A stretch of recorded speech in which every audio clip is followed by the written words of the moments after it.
Halo, sampai berjumpa kembali dimanapun dan kapanpun kalian hanya ada satu eh, hanya ada satu mahasiswa sebenarnya untuk ke Feby ya. Jadi ini materinya khusus buat kamu. Akan saya bimbing kamu ke beberapa hal yang menurut saya ini penting sekali. Jadi kita akan belajar semiotika dan ini adalah pertemuan yang kedua. Pertemuan ini saya akan waktukan mungkin dua atau dua video ya, tapi satu masing-masing video adalah 10 menit. Dan ingat, kita juga nggak usah lama-lama karena sekarang di era teknologi yang serba canggih, memungkinkan kita untuk berinteraksi dengan pendek tapi juga memiliki kualitas yang baik. Jadi kita maksudnya dengan waktu yang pendek kita masih bisa mendapatkan yang baik, dan teknologi memungkinkan itu untuk terjadi. Dan makanya kita harus banyak berdialog gitu ya, sehingga kita paham yang kita maksudnya gitu ya. Nah, kita sepakat bahwa Stikom menyebut mata kuliah ini semiologi, walaupun sebenarnya secara populer ilmu yang dimaksud adalah semiotika. Dan kita di sini kemarin kita sudah banyak ngobrol, dan obrolan kita menghasilkan beberapa kesimpulan. Saya bacakan saja. Semiologi atau semiotika adalah ilmu tentang tanda ya, the science of sign. Dan apa namanya?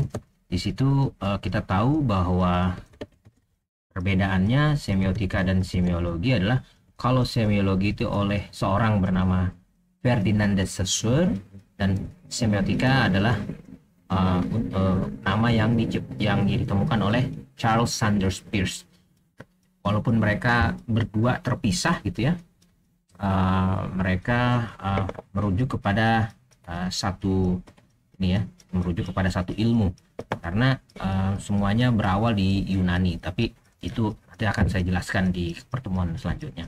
Yang penting adalah, kalau semiologi itu Ferdinand de Saussure, semiotika adalah Charles Sanders Peirce. Mereka kurang lebih hidup di era yang sama ya. Kalau ini di Eropa, kalau ini di Amerika. Nah, kita tahu bahwa sebenarnya tanda itu bisa diindrakan gitu ya, melalui 5 panca indera kita, yaitu adalah mata, telinga, hidung, lidah, dan sentuh. Dan ilmu komunikasi itu memasukkan semiotika dalam dua bentuk interaksi verbal dan nonverbal, dan juga masing-masing bisa dipahami melalui kognisi dan persepsi. Dan kognisi dan persepsi ini mengacu kepada memaknai, sebenarnya seperti itu. Kalau kita kita ya, antara kita berdua memahami bahwa kognisi itu mempelajari, sedangkan persepsi adalah perbandingan dari sebuah landasan. Nah, ingat ya, kemarin itu kita tahu bahwa semuanya berubah, makna itu bisa berubah, berkembang seiring dengan zaman. Jadi semiologi itu memahami bahwa kebenaran itu terus ya, sebuah kebenaran, bukan kebenaran. Dan untuk memudahkan, kita akan menggunakan sesuatu yang sifatnya relatif itu kenyataan, sesuatu yang sifatnya mutlak itu realita. Oke, untuk mempermudah kita memahami. Dan kamu juga harus paham ini ya, kalau kamu nanti buka kamus besar, ternyata kok ini nggak sesuai apa yang disampaikan Pak Zaki ya gitu. Itu memang terjadi. Memang terjadi, dan saya sudah mengecek ya. Jadi persepsi itu sebenarnya adalah yang diindrakan, sedangkan kognisi itu adalah menggunakan otak sebenarnya gitu. Jadi kalau kamu bisa nanti KBBI kok definisinya beda ya dengan apa yang disampaikan pajaknya, memang seperti itu. Karena kita konteksnya adalah konteks ilmu komunikasi, bukan ilmu bahasa. Jadi kamu harus teliti ya. Ketika orang menyampaikan suatu definisi, sebaiknya memang kita mengacu kepada kamus besar. Tapi untuk keperluan-keperluan ilmu, kadang-kadang memang disesuaikan dengan konteksnya. Nah, kita juga kemarin paham bahwa di semiotika awal semiotika awal di Yunani itu ada dua jenis semiotika. Satu yang dibuat oleh manusia, ya, artinya konvensional, disebutnya konvensional, dan tanda yang dibuat oleh alam, disebutnya natural, natur. Nah, yang di Yunani, beberapa ilmu tanda itu mempelajari pola manusia, ya, satu, dan kemudian pola yang terjadi bila orang mengalami sakit. Jadi ada semiotika untuk memahami sakit-sakit dalam manusia, seperti itu. Nah, sekarang hari ini kita akan membicarakan suatu gagasan yang sebenarnya agak simple, bagaimana kita menghubungkan semiotika dengan ilmu komunikasi. Nah, ilmu komunikasi itu yang seperti saya katakan, ilmu komunikasi itu sebenarnya pernah diperdebatkan ya di mana-mana gitu sampai sekarang. Sebenarnya ilmu komunikasi itu nggak punya disiplin, karena dia mengambil dari berbagai ilmu lain, seperti contohnya adalah komputer, kemudian psikologi, bahasa, linguis, kemudian juga media, budaya, dan ada kesehatan juga, dan banyak hal yang diambil oleh komunikasi, politik juga gitu ya, sosiologi juga, dan sehingga komunikasi itu melihat perpindahan suatu informasi sih sebenarnya. Tapi ternyata semuanya terjadi di mana-mana gitu. Komunikasi itu terjadi individu, kelompok besar, antar orang, dan sebagainya. Dan itu kita harus memahami sedikit demi sedikit dari situ.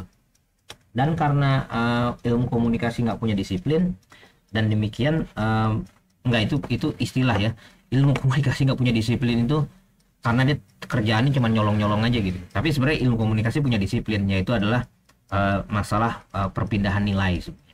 Dan itu melalui suatu filsafat yang cukup panjang, yang sebenarnya sampai S3 pun pasti diperdebatkan seperti itu. Nah, semiotika itu bergulir di masalah interpretasi ya, berpusat pada masalah interpretasi, dan sebenarnya juga ada masalah-masalah lain yang bisa dibicarakan dalam semiotika dan semiologi. Tapi yang harus penting adalah bahwa semiologi itu harus memiliki hubungan dengan perilaku manusia, dan kita komunikasi harus memahami itu. Nah, sebenarnya kalau kamu lihat di sini ya, ini adalah model komunikasi Lasswell, who says what, in which channel, to whom, in which effect. Ini adalah model yang sangat basic ya, masalah yang sangat basic di ilmu komunikasi. Jadi semiotika terjadi di mana-mana. Misalkan si komunikator dia membuat pesannya itu kan adalah suatu simbol. Sebenarnya dia menggunakan simbol bahasa. Seperti saya menyampaikan kepada Anda bahwa hari ini malam, misalkan saat ini malam, Anda bisa lihat ruangannya gelap dan sebagainya, dan saya mengatakan ini dengan bahasa Indonesia, yang kemudian kamu melalui video dan kamu menangkap, dan kamu efeknya apa? Efeknya adalah kamu memahami bahwa video ini mungkin direkam malam-malam seperti itu ya.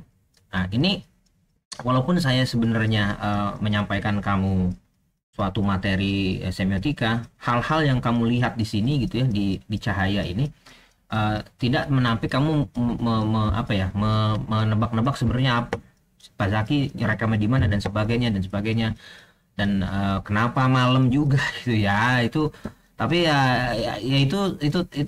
itulah semiotika tuh semua terjadi ya. Tapi kita harus fokus sih sebenarnya. Fokusnya itu adalah bahwa kita sedang mempelajari semiotika.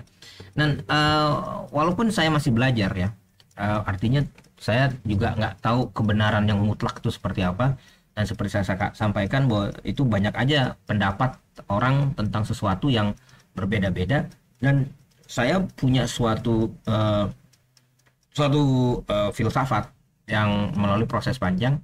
Salah satunya, saya menyebutkan salah satu kebenaran, salah satu kita akan menggunakan kenyataan ya. Salah satu kenyataan dalam komunikasi itu adalah sebenarnya bagaimana kita mentransfer kepercayaan, ya. Ya, jadi kepercayaan ini ketika kamu kepercayaan kan bahasa Inggrisnya trust, berawal dari bahasa Amerikanya, bahasa Inggrisnya adalah truth, jadi kebenaran juga. Jadi kalau misalkan kamu menyampaikan kebenaran, kamu akan mendapatkan kepercayaan dari orang. Dan kepercayaan itu adalah sesuatu yang sangat berharga di era sekarang, karena sekarang ini banyak ketidakjelasan akibat dari interaksi digital dan reproduksi yang berulang-ulang, sehingga masyarakat tidak bisa membedakan mana yang benar dan tidak gitu ya. Nah sekarang kalau misalkan kamu bisa menyampaikan sesuatu dengan baik dan benar, ya komunikasinya teliti gitu, dan kemudian sangat eksak, sangat hati-hati, dengan prudent, kamu bisa mendapatkan trust dan kamu bisa dikatakan memiliki objektivitas. Nah di sini orang kalau misalkan kamu lihat ya, sekarang ini kita lagi menghadapi COVID-19. Orang-orang tuh bisa itu ya, bisa menganalogikan macam-macam gitu ya, konspirasi apa dan sebagainya, dan sekarang ada berkembang banyak teori bagaimana itu berlangsung, dan itu diakibatkan oleh interpretasi yang dilihat, dan ini terjadi di masyarakat era sekarang ya. Dan kejadian-kejadian ini mempengaruhi cara pandang orang, dan itu sangat mempengaruhi bagaimana orang melihat objektivitas atau kebenaran gitu. Makanya sekarang ini orang punya versi kebenarannya masing-masing, karena terjadi akibat proses ini. Nah tadi yang saya katakan bahwa filsafat itu sebenarnya bukan intisari atau juga bukan hierarki tertinggi, tapi sesuatu yang memang akumulasi dari semua pengetahuan. Saya menganaloginya adalah arang dan intan. Intan itu adalah arang yang terkompres di dalam bumi, dan kemudian tercipta sesuatu yang sifatnya berharga gitu. Itu analoginya seperti itu, walaupun sebenarnya orang tahu bahwa ya harga intan juga dipermainkan gitu, tapi intinya adalah sesuatu yang memerlukan waktu yang panjang dengan tenaga yang luar biasa dan upaya-upaya yang sangat di luar di luar kebiasaan, bisa menciptakan sesuatu yang berharga. Tadi ringnya udah bunyi, jadi artinya saya nggak boleh lama-lama ngobrol lagi, 10 menit. Oke, saya akan tutup. Jadi intinya adalah bahwa komunikasi itu dalam semiotika terjadi di semua semua lini model yang diciptakan oleh Laswell, dan itu bagaimana kita menginterpretasikan kebenaran sebenarnya. Dan kamu harus paham bahwa ini adalah cara kita memahami keadaan sekarang, memahami lawan bicara Anda, memahami pesan yang sebenarnya disampaikan, apakah pesannya itu bisa dipercaya atau tidak, kredibel atau tidak. Nah, persepsi-persepsi seperti ini adalah persepsi dan kognisi ya, adalah suatu diferensiasi yang sebenarnya memiliki konsekuensi yang berbeda-beda. Kalau kamu percaya sama orang itu, konsekuensinya apa? Kamu tidak percaya, konsekuensinya apa? Kamu menggunakan informasi dari seperti itu, konsekuensinya juga seperti apa? Jadi pada intinya ada banyak konsekuensi, dan kita harus bisa memahami itu dari segi komunikasi. Nah, kita harus tahu bahwa salah satu cara untuk bisa memahami salah satu cara untuk bisa memahami kebenaran itu adalah dengan sains ya. Kita mencari menempuh pendidikan itu adalah sebenarnya untuk bisa memahami sains ya. Sains itu ya, ini ya communication science, orang menyebutnya communication science. Jadi ketika kamu punya pendidikan tinggi, ya dengan mudah saya bisa mengatakan bahwa kamu bisa menemukan jalan yang benar gitu. Karena kamu mengikuti tanda-tanda yang benar. Dan demikian maka saya mengatakan bahwa semiotika juga bisa diartikan sebagai memahami tanda sebagai penanda jalan supaya kamu tahu mana tujuan yang kamu inginkan, seperti itu. Saya kira itu aja yang bisa sampaikan. Sampai jumpa di video selanjutnya. Terima kasih.